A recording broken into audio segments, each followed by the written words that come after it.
definitely not. Okay, I've got one for you now, Mr. Crabb. I've heard all businesses in the UK are now responsible for ensuring well-being opportunities for their staff. I know you've looked into this. How do you get referrals into the business world, and what makes a good pitch? Okay, so that's an interesting one. Okay, so let me go back 5-6 years ago. I ran a Wellbeing at Work company for 3 years and did a whole series of trainings. We did about 8 a year. It was quite tough getting the foot in the door, because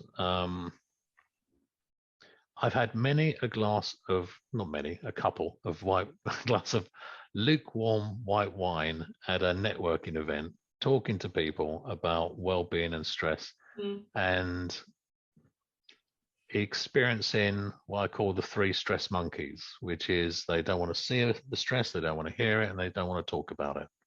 Yeah. So a lot of business owners, it's what's the problem? Yeah. Even now, it's what's the big deal? What's the problem? There was one lawyer I was talking to, said, I don't really get it because, I thrive on stress. Yeah. And that can be the approach, even though, mental health is a more talked about conversation now than it was 5-6 years ago. Yeah. So back then it was still quite challenging. And by the way, I've been in that conversation since 2003, when the health and safety executive in the UK brought out the new guidelines for stress management in the workplace. Yeah. They brought out a series of guidelines that from 2003, every company was meant to adhere to. And if you look at the statistics of stress with these guidelines, nothing's changed, okay, which is fascinating, because it doesn't address the psychology of stress, it addresses the processes of stress, right? So you've got this conversation that's been going on since 2003. You're up against business owners who are resistant because they don't see it, don't want to hear it, don't want to talk about it. You've also got business owners who are, because actually somebody asked me this question on one of the workshops, yeah? And I said, well, we've got a group of people, we've got 30 people here, all business owners. Why don't we ask them? Why did you invest your time to come here? And what would encourage you to invest in actually continuing the program with your staff? The answer was, I've got to see a return on my investment. Yeah. Yeah. So you've got to be able to demonstrate to someone that whatever you're doing, there is a return on investment. Okay. If you want a foot in the door, because the decisions are going to be made not just by the CEO, but by the accountants, the CFOs. Yeah. It's probably not even the HR. And by the way, a lot of people are talking to the wrong people. You're talking to the HR people who have to then go to the accounts people to justify spending money on it.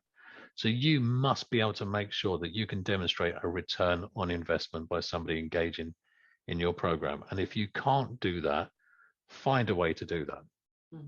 Yeah, which means you've got to maybe run a few groups and measure things and see if there's a way to quantify, the number of days that people are not off ill, not off sick. Yeah. Now, there's also one other thing which you're going to encounter now. So I know I'm giving you lots of resistance, but if you're seriously interested in going into this space, you're going to have to find all these resistance, these walls, and you're going to have to push your way through them. Yeah. Be very resilient. And the other one that you're going to face now is that ever since, and certainly in the UK, the first aiders and champions courses came out. Now every company has a first aider and a champion, or a first aider or a champion, who has done a course but can't do anything, right? But companies have now invested in them, so they're not particularly really interested in somebody from the outside coming in, to deal with something they've already addressed. They've ticked the boxes. Yeah. It's a minefield, to be honest. I mean, it's a great place to go and work. Yeah, you're always going to find some companies who go, yes, we've got our first aiders, we've got our champions, but they're not really the right people to actually work with people. We want someone to come in. I've still got clients that do that. Yeah. But they're the ones that from a long time ago, even with their first aiders and champions, still call up and we, do occasional half day, on well-being. So it's a tough nut to crack, by the way. Yeah. Although it's a big conversation, it's a tough nut to crack because you're competing against that resistance and you're competing against, well, they found a solution, which isn't really a solution. Yeah.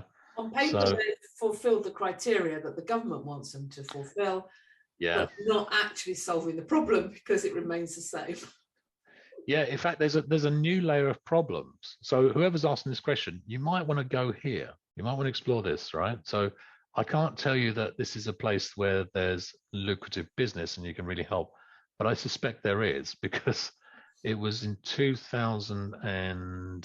It was National Stress Day, and I was doing a talk over in where was it? Essex, because we had all the P&O people that just laid hundreds of people off. Yeah.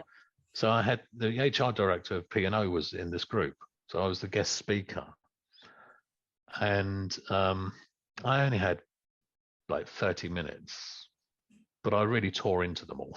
Literally, it was like, how many of you are just ticking boxes? So, I had to be pretty provocative. And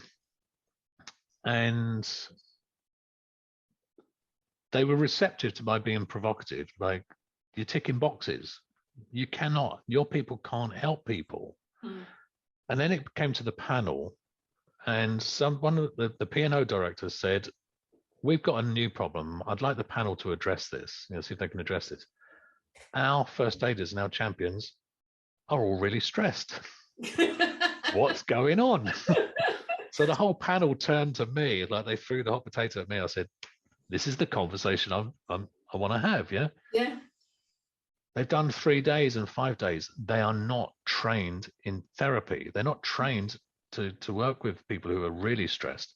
So what they do is when they're feeling disillusioned and disappointed, feeling hopeless, like a lot of psychotherapists used to do when they couldn't help anyone. Yeah. But also what they're doing is they're creating they're almost like a stigma associated with stress. Like, well, we'll send you on to someone because there's a mental health issue, right? So they're diagnosing people with mental health issues when they're not. Yeah, so I said we've got there's like a real Gordian knot of problems starting to come out of all of this. Yeah, so you might want to consider supporting the first aiders and the champions. Mm. Yeah, putting something together to actually support them and helping them because they've made the inroads, they made the start. It's like they've done a little foundation course because if you've ever looked into it, and if you're watching this, there's it doesn't go particularly deep. Neither of those two go particularly deep. But with your NLP, you could work with the first aiders and the champions to help them, or even provide a backup service, so that they're sending them the people they can't help to you. Yeah. So yeah, it's a fascinating area. There's a real need for it, but getting in there is a tricky one.